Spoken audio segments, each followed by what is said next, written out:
Assalamualaikum warahmatullahi wabarakatuh. Waalaikumsalam warahmatullahi wabarakatuh. Al-Fatihah. Alhamdulillahirrahmanirrahim. Ghairil maghdubi alaihim waladdallin. Amin. Bismillahirrahmanirrahim.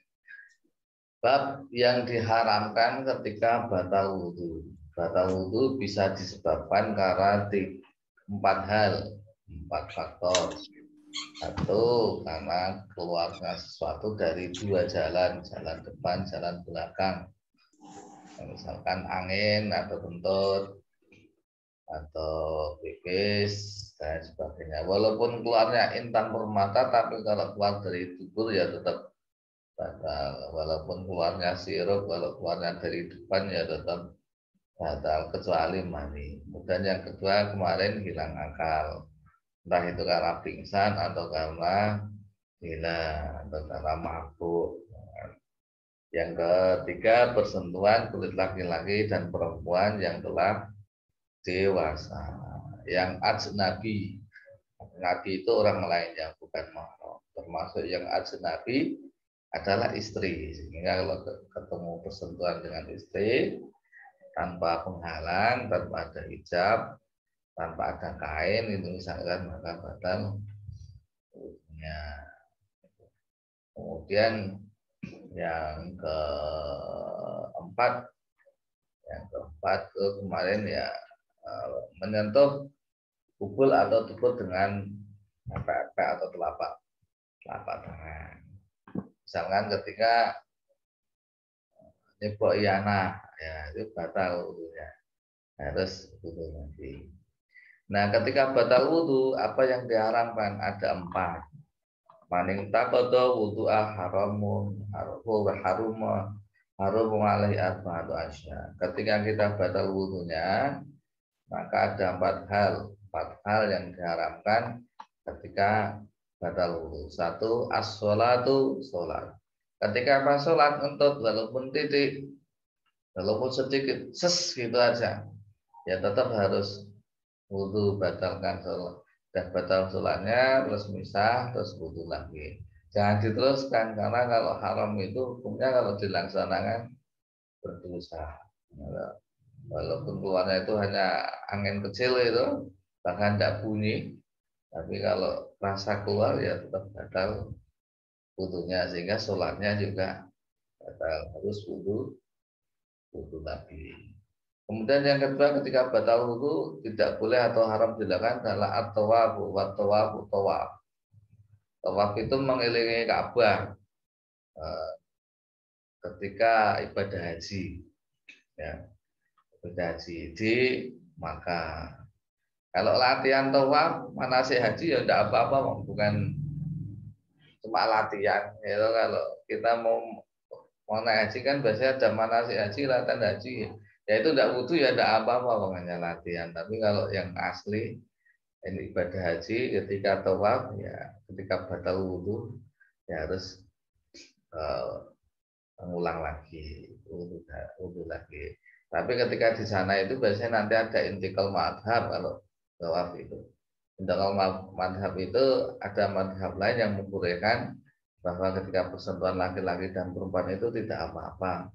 Nah, kalau tidak salah madhabnya Imam selain Syafi'i itu ada yang membolehkan, karena kalau di sana kan sudah bercampur laki-laki perempuan banyak sekali, kalau mau menghindari persentuhan itu sangat sulit.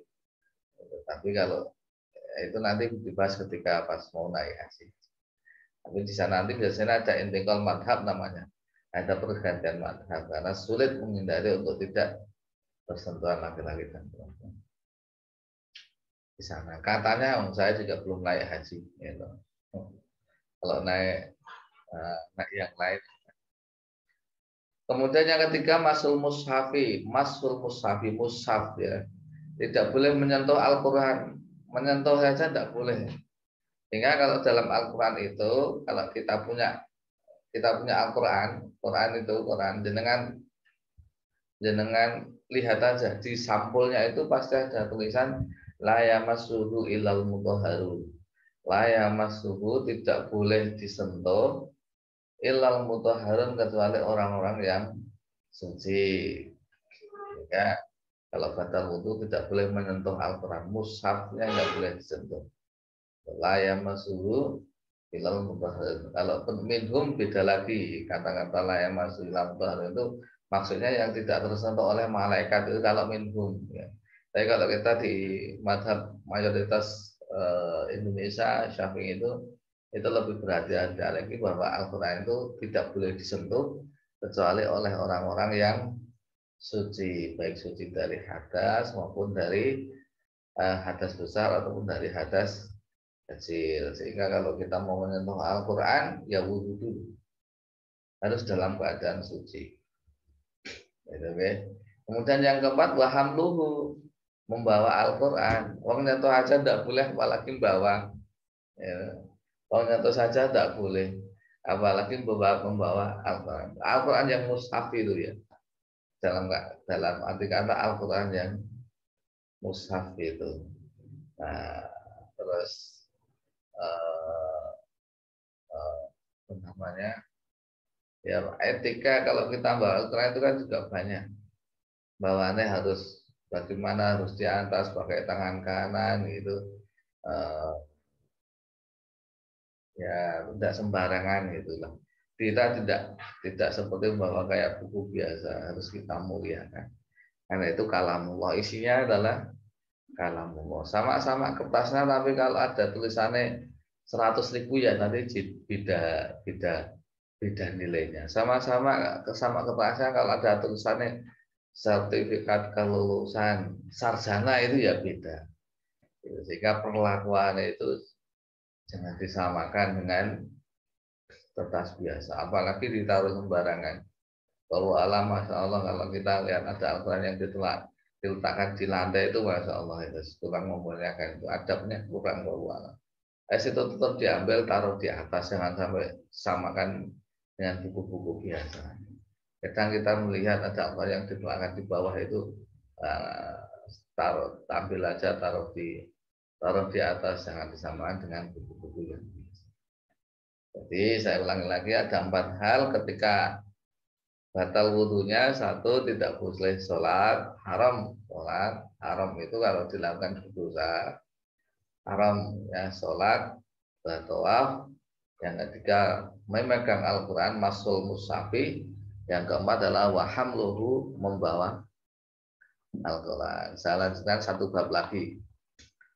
Yang diharamkan tadi kalau batal wudhunya. Kalau tadi batal wudhunya, sekarang yang diharamkan ketika hadas besar atau junub. Karena kalau habis hubungan suami istri atau sedang haid atau sedang nifas atau mungkin wiladah ya, melahirkan, maka tidak boleh melakukan hal ini. Apa saja? Wa yahrumu 'alal junubi sittatu asya. Bayahrumu, yang 6 hal diharamkan bagi orang yang sedang hadas besar, itu terutama junub ya. Junub hadas besar, junub habis suami istri. Satu, as-sholatu, sholat, sudah sama dengan yang batal wudhu tadi. Yang kedua, tawaf, sama juga, baik batal wudhu atau punya hadas maka tidak boleh sholat. Wa tawafu, yang kedua tawaf. Yang ketiga, wa masul mushafi, dan memegang Al-Quran, tidak boleh. Wa hamlu, dan membawa Al-Quran. 1-4 sama. 1-4 sama. Ketika batal wudhu dan punya hadas tidak boleh melakukan banyu. Yang membedakan lagi ada tambahan 2, 5 dan 6. Wal lubsu fil masjidi, berdiam di dalam masjid. Artinya apa? I'tikaf. Kalau orang junub, ya orang junub jangan masuk ke masjid, ya, mandi dulu. Nah ini ada khilafiyah, apakah halaman itu termasuk masjid atau tidak? Apakah rumah takmir itu, pengurus masjid atau marbut itu termasuk masjid atau tidak? Nah kalau itu termasuk masjid, ya maka di sana tidak boleh untuk suami istri ya. Nah, kalau itu masuk kategori masjid. Tapi biasanya yang paling umum yang dimaksud masjid itu ya bangunan. Bangunan.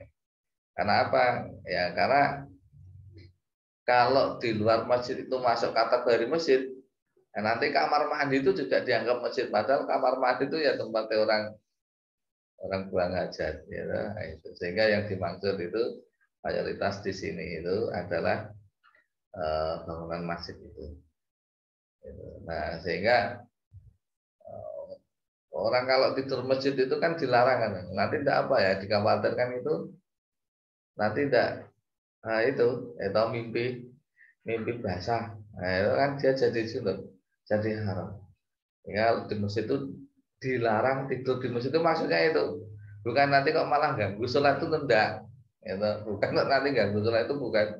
Tapi nanti dikhawatirkan itu dia nanti istilam itu ya mimpi basah tadi dikhawatirkan itu.